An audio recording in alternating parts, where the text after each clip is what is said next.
Break लगाते ही मेरी गाड़ी हिचकोले खाते हुए रुकी।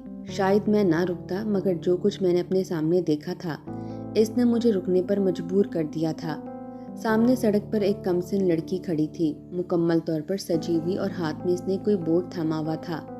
मैं जल्दी से गाड़ी से बाहर निकला और सोचा कि इस लड़की को ज़रूर किसी की मदद की ज़रूरत होगी, या फिर ये आधी रात को भीख मांग रही है, और वो भी इतना बन संवर कर। अपने दिमाग में मुख्तलिफ सोचें लिए मैं जब इसके पास पहुंचा तो मेरे होश उड़ गए, क्योंकि लड़की के हाथ में जो बोर्ड थामा था इस पर वाजिया लिखा था, एक रात के 500 रुपये। मुझे ये पढ़कर शर्म आ गई और मैंने अपनी निगाहें झुका ली, जबकि अंदर ही अंदर मेरे गुस्से से उबाल उठ रहे थे। मैंने निगाहें उठाकर इस लड़की को देखा तो सोचा कि कैसी मासूम लड़की है, वालिदैन इससे कैसा घिनौना काम करवा रहे हैं। मैं इनको जेल में डालूंगा। जहां चाइल्ड लेबर के खिलाफ अच्छी भली कार्रवाइयाँ की जाती हैं, वहीं इसके वालिदैन पर भी मुकदमा दर्ज होना चाहिए, जो अपनी बेटी के साथ ऐसा सलूक कर रहे हैं। मैंने लड़की को दोबारा देखा तो इसकी आंखों में बेबसी थी, मगर वो कुछ भी नहीं बोली। मैंने धीरे से कहा कि लड़की, तुम्हारा नाम क्या है? मगर दूसरी जानिब हनूज खामोशी थी। मैंने 2-3 मर्तबा फिर पूछा, लड़की अपना नाम बताओ और कहाँ रहती हो? मगर वो चुप की चुप खड़ी थी। अब की मर्तबा मुझे गुस्सा आ गया और मैंने ज़रा गर्जदार लहजे में कहा, मुझे अपना ठिकाना बताओ, अपने वालिदैन का पता बताओ, मैं पुलिस वाला हूँ। अगर तुम ना बोली तो मैं तुम्हें भी जेल में डाल दूंगा। इस बात पर लड़की की होंठों पर पहले मुस्कुराहट फैली और फिर वो रोने लगी। वो ऐसे रो रही थी कि मेरा दिल जकड़ा जा रहा था। मैंने इसको बड़ी मुश्किल से चुप करवाया। इसे उठाने के लिए जैसे ही अपना हाथ आगे बढ़ाया तो वो पीछे हुई, यानी कि वो नहीं चाहती थी कि मैं इसे छूऊं। मैं भी शर्मिंदा सा होकर पीछे हट गया, मगर ये बात मेरे जहन में खुलबली मचाए हुई थी कि जो लड़की मेरा हाथ नहीं थाम रही, वो क्यों इस बुराई के काम पर लगी है। ये सोचकर मेरे दिल में उस लड़की के लिए हमदर्दी पैदा हुई और सोचा कि न जाने इसकी क्या परेशानी है, जो वो ऐसे रात के 2 बजे यहाँ खड़ी है। खैर, मैंने इसे कहा कि तुम मेरे साथ चलो, ये जगह खतरनाक है। इस बात पर इसने अस्बात में सर हिला दिया। मैंने भी शुक्र का कलमा पढ़ा और अपनी गाड़ी की जानिब बढ़कर ड्राइविंग सीट पर बैठ गया, जबकि वो बाहर ही खड़ी रही। जैसे ही मैं ड्राइविंग सीट पर बैठा, वो लड़की बजाय गाड़ी में बैठने के भागती हुई वहां से खेतों की जानिब बढ़ी और इनके पीछे गुम हो गई। मुझे यकीन हो चुका था कि वो लड़की मुझसे डर कर भागी है। मैंने इसे बताया था कि मैं पुलिस वाला हूँ। शायद इसी वजह से वो भाग गई कि कहीं इसे भी जेल में न डाल दिया जाए। दिल तो मेरा कर रहा था कि वहां से चला जाऊं, मगर अब ये अना का मसला बन चुका था। एक छोटी सी लड़की रात के 2 बजे यहाँ खड़ी है। मेरा हाथ पकड़ते इसे शर्म आ रही है, और जिस काम के लिए वो खड़ी है वो इसे जेब देता है क्या? ऊपर से मुझे चकमा देकर फरार भी हो गई। ये सोच जहन में आते ही मैं गाड़ी से बाहर निकला और उस जानिब दौड़ लगा दी जहाँ वो लड़की खेतों में गायब हुई थी। खेत काफी बड़े थे, ऊपर से रात के घुप अंधेरे में चाहने के बावजूद भी मैं कुछ भी सही तरीके से देख नहीं पा रहा था। मगर मैंने हिम्मत की और तकरीबन इसे 1.5 घंटा इधर उधर तलाश किया, मगर मेरी तलाश खाली गई। बिल आखिर मैंने इसे ढूंढना तर्क किया और उलझे दिमाग से गाड़ी भगाकर अपने ठिकाने पर पहुंचा, जहां पहुंचते पहुंचते मुझे सुबह के 5 बज गए थे। नमाज पढ़ते हुए और बाकी सारे कामों के दौरान भी वो लड़की मेरे जहन से एक पल के लिए नहीं निकली। बिल आखिर मैं सोने के लिए लेट गया, क्योंकि मुझे 8 बजे उठकर थाने पहुंचना था और बेहतर था कि मैं 1 घंटा आराम कर लूं। वैसे भी पूरी रात का जागा हुआ था। इस 1 घंटे की नींद में भी वो लड़की ही मेरे ख्वाबों पर गालिब रही, जिससे मैं झुंझलाकर उठ बैठा और तैयार होकर थाने पहुंच गया। मेरे जाते ही बाकी सब लोग भी आने लगे। वो मेरी नौकरी का पहला रोज़ था और मैंने इसी रोज़ वहाँ ज्वाइनिंग देनी थी। मैं फैसलाबाद में रहता था, मगर किस्मत से मेरी नौकरी गुजरांवाला में हो गई। अम्मा अब्बा तो नहीं चाहते थे कि मैं इतनी दूर जाऊं, मगर मैं समझ सकता था कि ये नौकरी कितनी मुश्किल से मिली है। बेहतर है 2-4 साल गुजरांवाला में नौकरी करके अपने शहर में तबादला करवा लेना। इसीलिए अम्मा अब्बा के लाख मना करने के बावजूद मैंने इनकार नहीं किया, और इसका यही सबूत था कि वक्त से पहले थाने में मौजूद था। अम्मा ने मेरा साफ जवाब सुनने के बाद बहुत मना किया कि दिन के उजाले में चले जाना, मगर मैं पहले ही दिन अपनी रिपोर्ट ख़राब नहीं करना चाहता था। उस अफसर के मुतालिक क्या कुछ नहीं कहा जाता जो पहले दिन वक्त से ना पहुंच सके। यही वजह थी कि मैंने गाड़ी संभाली और गुजरांवाला के लिए निकल खड़ा हुआ। मगर इसके बाद रास्ते में जो उस कम उम्र लड़की को देखा तो फिर ये सारा वाकया मेरे साथ पेश आया। थाने पहुंचते ही मैंने अपनी ज्वाइनिंग दी, मगर वहाँ का सिस्टम बड़ा ही सुस्त था। ये तो सुन रखा था कि पुलिस वाले खराब होते हैं, बेढंगे होते हैं, सही से कामकाज नहीं कर सकते, मगर इस थाने की हालत देखकर वाकई इस बात पर यकीन आ गया। मैंने वहां जाकर अमले को बुलाया और चंद एक हदायत दी, जिस पर बाकी कांस्टेबल और सब इंस्पेक्टर हंस रहे थे। मुझे बड़ी उलझन हुई तो मैंने एक तीखी निगाह इन पर डाली, जिसके बाद इनकी हंसी तो थम गई, मगर इनके एक दूसरे को किए गए इशारे में वाज़िया तौर पर देख सकता था। मैं ऐसी उलझन में था कि ये सब ऐसा क्यों कर रहे हैं। खैर, जल्दी से इन्हें भेज दिया कि जाकर अपना काम संभालें। उसी वक्त मेरा पीए अंदर आया और अपना तारुफ वगैरह करवाने लगा। बाकी तमाम कार्रवाई के बाद मैंने इससे पूछा कि ये सब इस तरह से हंस क्यों रहे थे, कोई लतीफ़ा तो नहीं सुना रहा था। ये बात सुनकर पीए भी हंसने लगा, जिस पर मुझे एकदम से गुस्सा आ गया और मैंने तेज लहजे में कहा कि जो पूछा है इसका जवाब दो। ऐसी गरज देखकर पीए कहने लगा कि इस थाने में ज्यादा देर कोई एसएचओ नहीं टिकता। ये लोग भी इसी वजह से हंस रहे थे। ऊपर से जो नया आता है अपनी हदायत जारी कर देता है कि मुकम्मल वर्दी हो, डिसिप्लिन हो, वगैरह वगैरह। मगर यहाँ ऐसा कोई सिस्टम नहीं है, क्योंकि यहाँ नया आने वाला भी पुरानों की तरह बस कुर्सी पर बैठकर ही खाता पीता है और चला जाता है। ये बात मेरे लिए बहुत ज़्यादा हैरत का बाइस थी। मैंने पूछा, ऐसा क्यों होता है और टिकता क्यों नहीं कोई? क्या यहाँ कोई जागीरदाराना निज़ाम है या कोई और हाई पार्टी जो टिकने नहीं देती? एक मर्तबा फिर से वो हंस दिया और बोला कि नहीं, ऐसा यहाँ कुछ नहीं है। यहाँ तो लोगों के मसाइल ही नहीं होते, बस एक मर्तबा हुआ था, इसके बाद से कभी कोई छोटी मोटी रिपोर्ट ही दर्ज होती है। बस ये बातें मेरे लिए वाकई अचंभा थीं। मैंने पीए को जाने की इजाज़त दे दी, मगर जैसे ही वो जाने के लिए मुड़ा मैंने इसे फिर से रोक लिया और कहा कि देखना, तुम्हारा कहा गलत साबित करके दिखाऊंगा। यहाँ के थाने को एक्टिव भी करूंगा और टिक कर काम भी करूंगा। इतना कहने की देर थी कि पीए के चेहरे पर एक चैलेंज देती मुस्कुराहट नमूदार हुई, जिसे इसने बर वक्त छुपा लिया और तकरीबन भागता हुआ मेरे कमरे से बाहर निकल गया। ये सब बहुत अजीब था।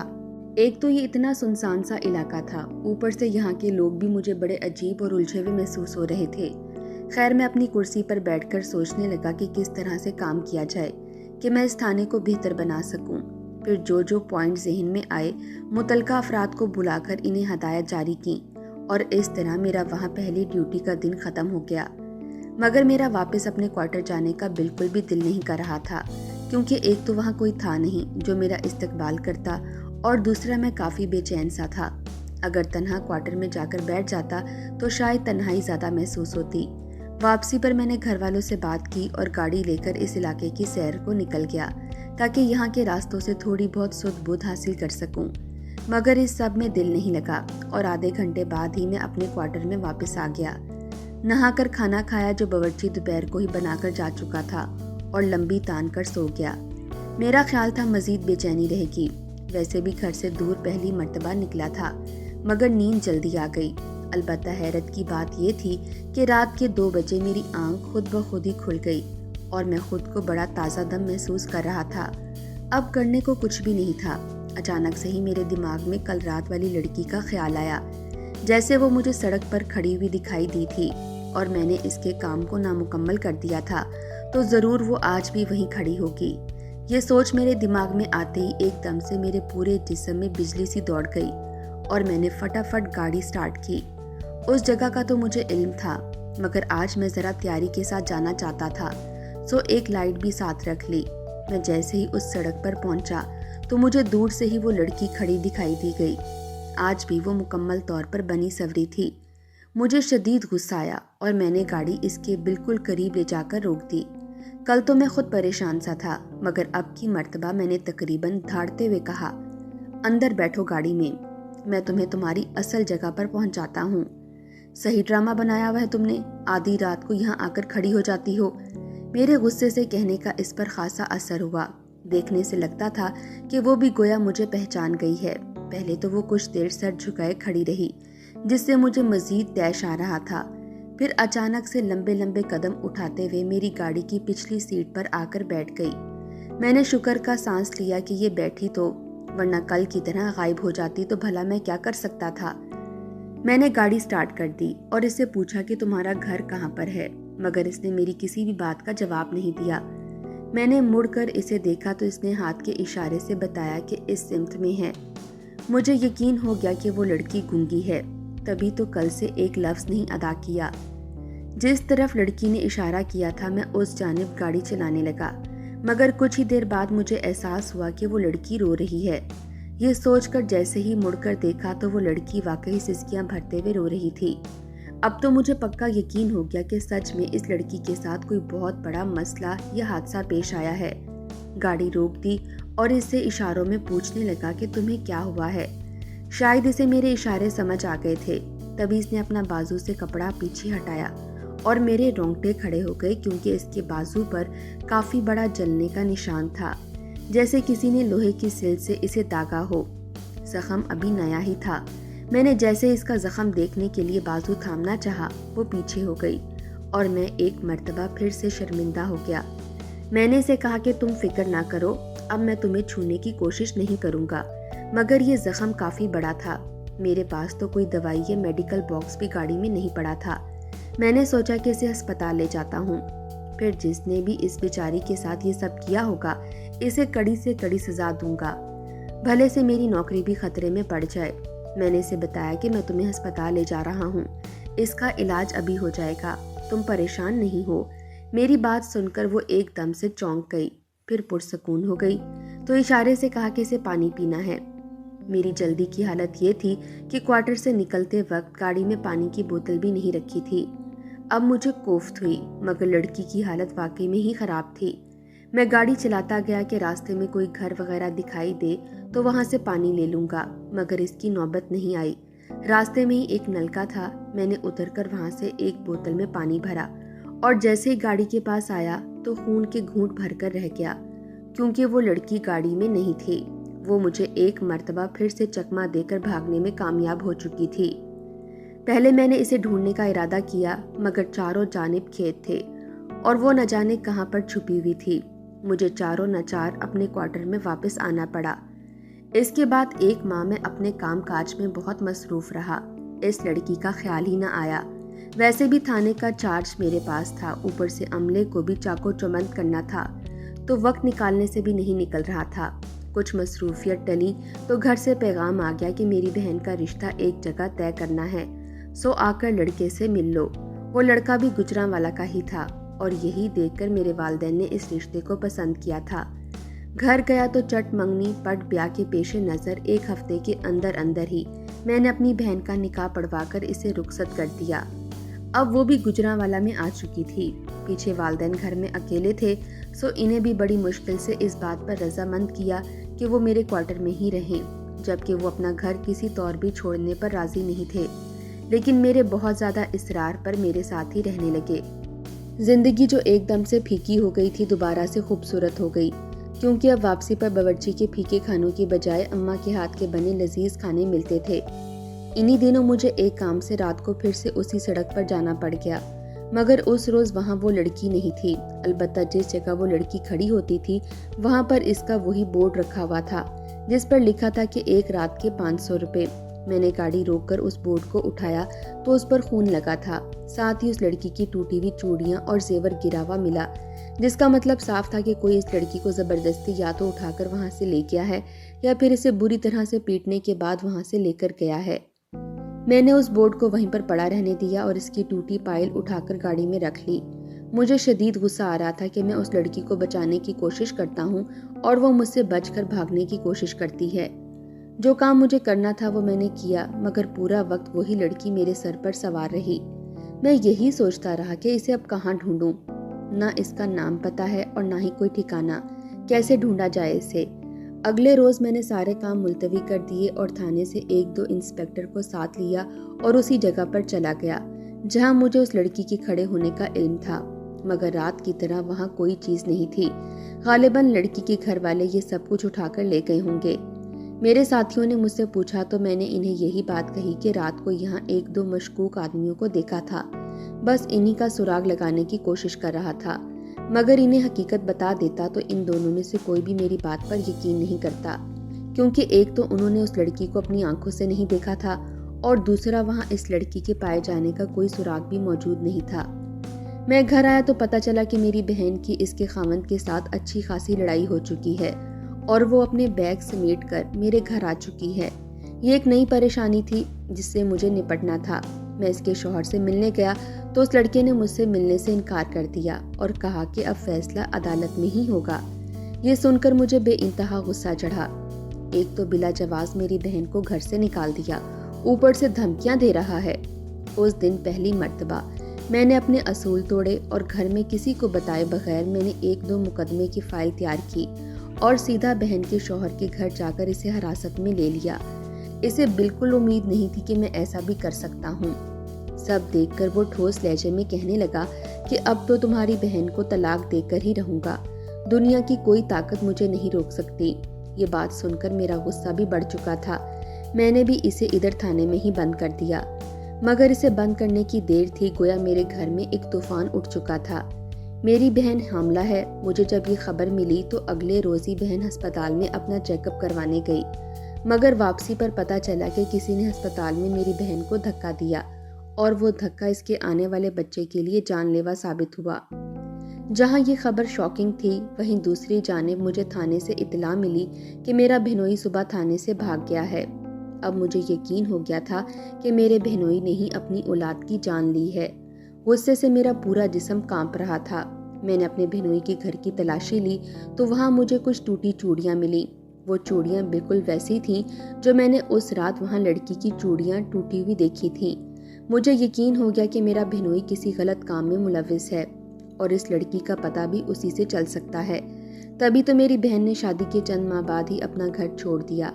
बाकी पूरा घर छानने के बावजूद मुझे कोई और सुराख नहीं मिला। ऊपर से बहनोई भी नहीं मिल रहा था। मैं वापस आ गया और बहन से पूछने का सोचा कि खुलकर बात करनी चाहिए, मगर वो बेहोश थी। मैंने सब्र के घूंट भरे और अपनी बहन के होश में आने का इंतजार करने लगा। वो 2 दिन तक बेहोश ही रही। इस दौरान मेरे कारिंदों ने मेरे बहनोई, जिसका नाम आसिफ था, इसे भी हिरासत में ले लिया। मैं इसके पास गया और पूछा कि वो लड़की कहाँ पर है। मेरी बात पर वो हैरानी से बोला, तुम्हारी बहन है, तुम्हें नहीं पता क्या? मेरी बात पर वो भी परेशान लग रहा था, मगर मैंने इसे कहा कि वही लड़की जिसे तुमने अगवा किया है। मेरी बात पर वो सचमुच चौंक गया और इसके तासुरात से लग रहा था कि वो सचमुच मेरी बात नहीं समझ सका। मैंने आसिफ को मुकम्मल तफसील बताई और कहा कि अब बताओ कहाँ है वो लड़की? इसकी टूटी हुई चूड़ियाँ मुझे तुम्हारे घर पर मिली थीं। आसिफ जैसे जैसे मेरी बात सुनता जा रहा था, इसके तासुरात बदलते जा रहे थे। मेरी बात के आखिर में वो एक जानिब पुरसकून था तो दूसरी जानिब इसके जिस्म से इज़्तिराब छलक रहा था। बिलाखिर मैंने कहा कि आसिफ, ये ना हो कि मुझे मार के जरिए तुमसे सच उगलवाना पड़े। इसी वजह से मेरी बहन तुम्हारा घर छोड़कर आई थी ना? मेरी बात पर आसिफ कहने लगा कि अब मुझे सब कुछ समझ आ गया है। मैं उस लड़की के अगवा का जवाब तुम्हें कल दूंगा, मगर इससे पहले एक मर्तबा मेरी गुजारिश है कि तुम उसी जगह पर जाकर उस लड़की को देखो। क्या पता वो वहाँ खड़ी हो। अगर ना हुई तो मैं तुम्हें जहाँ कहूँगा वो लड़की वहाँ से बरामद कर दूंगा और अपने जुर्म का इतराफ़ भी कर लूँगा। ये बात मुझे बहुत हैरान कर रही थी कि ये कैसी बहकी बहकी बातें कर रहा है। खैर, ना चाहते हुए भी मैं रात तक वहाँ इंतज़ार करता रहा, मगर उसी शाम मेरे वालिद को दिल का दौरा पड़ गया और इन्हें भी अस्पताल लेकर जाना पड़ा। सो एक रात और मैं उस लड़की का पीछा करने से बाज रहा, जबकि अस्पताल के कॉरिडोर में रात के 2 बजे मेरा दिल बहुत चाह रहा था कि आसिफ की बात को गलत साबित करूं और अगर वो लड़की मुझे वहां नहीं मिलती तो किसी भी तरह से इससे इतराफ़े जुर्म करवा सकूं। मगर अब्बा की हालत बड़ी नाजुक थी। अलबत्ता सुबह तक इनकी हालत संभल गई थी। अगले रोज़ थाने गया तो अपनी टेबल के दराज में मुझे उसी लड़की की फाइल मिली, जिसे हाथ में थाम कर मैं इसके मुतालिक सोचने लगा। ऐन उसी वक्त मेरे कमरे में मेरा पीए दाखिल हुआ और इस फाइल को देखकर ठटक कर रुका। मैं भी घबरा गया कि अगला ये ना सोचे कि न जाने किस लड़की की फाइल उठाए फिर रहा हूँ। मैंने हड़बड़ाकर इसे बताना चाहा, मगर वो मुझे रोक कर कहने लगा, नहीं सर, आप वजाहत मत दें, मैंने आपसे कोई सवाल नहीं किया।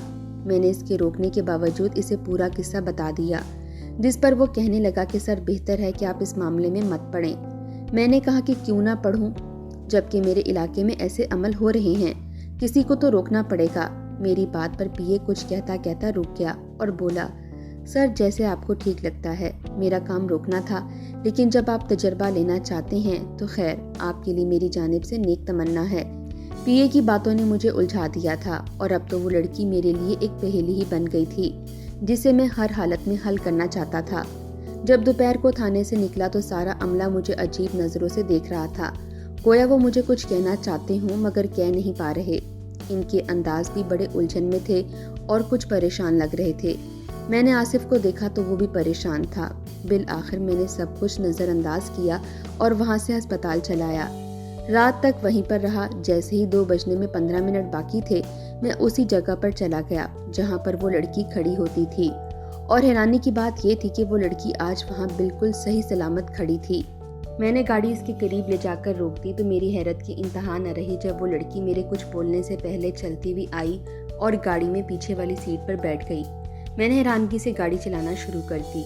जानता था कि ये लड़की कुछ नहीं बोलती, इसीलिए चुपचाप इसे अपने घर ले आया। सोचा कि मेरी माँ खुद ही इसे पूछ लेगी और इसका ख्याल भी रख लेगी। लेकिन मैं जैसे ही गाड़ी क्वार्टर के अंदर लेकर गया तो चौकीदार को कहा कि इस लड़की को अंदर ले जाओ।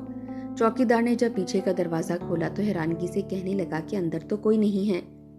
मैं ठटक कर वापस मुड़ा, गाड़ी के अंदर देखा तो वो लड़की मौजूद थी जिसे चौकीदार झुठला रहा था। मैंने चौकीदार से कहा कि गौर से देखो, यहीं बैठी है। साथ ही लड़की को बाहर आने का कहा तो वो बड़े आराम से उतरकर बाहर निकल आई, मगर चौकीदार को अभी भी दिखाई नहीं दे रही थी। जहाँ इसकी हालत पतली थी वहाँ अब मैं भी परेशान हो चुका था। ऊपर से अजीब सा डर भी लग रहा था। चौकीदार कांपते हुए कहने लगा कि आपके पास इस लड़की का कुछ है। पहले तो मुझे समझ नहीं आई, लेकिन चौकीदार की हालत मुझे समझाने के लिए काफ़ी थी। मैंने जल्दी से जेब से वो पायल निकाली तो चौकीदार ने कहा कि ये इस लड़की को वापस कर दें और इससे कहें कि वापस चली जाए। मैंने यही किया और वो पायल इस लड़की के हाथ पर रखते हुए कहा कि देखो, तुम जो भी हो वापस चली जाओ। इतना बोलने की देर थी कि वो लड़की मुड़कर चलती हुई क्वार्टर से बाहर निकल गई, जबकि पीछे मैं और चौकीदार काम कर अजीब से हो रहे थे। चौकीदार मुझे अपने कमरे में ले गया और कहा कि साहब, यही वजह है यहाँ कोई एसएचओ नहीं टिकता, क्योंकि ये लड़की बहुत पहले ही मर चुकी है और इसे इस हालत में पहुंचाने वाला इसका बाप ही था, जिसने इसे इधर सड़क पर खड़ा कर दिया था। गुर्बत बहुत थी मगर ये लड़की इधर ही खड़ी थी जब एक दिन उबाश लड़कों की गाड़ी ने इसके साथ इज्तिमाई ज्यादती की और इसे मार डाला। 2 बजे ये वहाँ सही हालत में खड़ी होती है और 2:30 बजे के करीब वहाँ खून वगैरह पड़ा होता है। ये आज तक किसी के साथ ऐसे नहीं आई, मगर आप इसका जेवर उठा लाए थे, इसी वजह से तभी मुझे लगता है आपके खानदान पर मुश्किलात आई थीं। और मेरा बहनोई, मैंने चौकीदार से पूछा तो वो कहने लगा कि वो भी ये सब कुछ जानता है, मगर जब किसी ऐसी मखलूक का साया पड़ जाए तो खानदान के खानदान तबाह हो जाते हैं। यहाँ जितने भी नए एसएचओ आते हैं सबके साथ यही सब कुछ होता है, क्योंकि उस वक्त जो एसएचओ था इसने इस लड़की या इसके वालिद को इंसाफ नहीं दिलाया था या खोज नहीं लगाई थी इन लड़कों की। बस आपके लिए यही बेहतर है कि आप यहाँ से चले जाएं। शायद आपको रायत इसलिए मिली कि आप इस लड़की को इंसाफ दिलाने की कोशिश कर रहे थे, वरना अब तक आपका बचना भी मुश्किल था।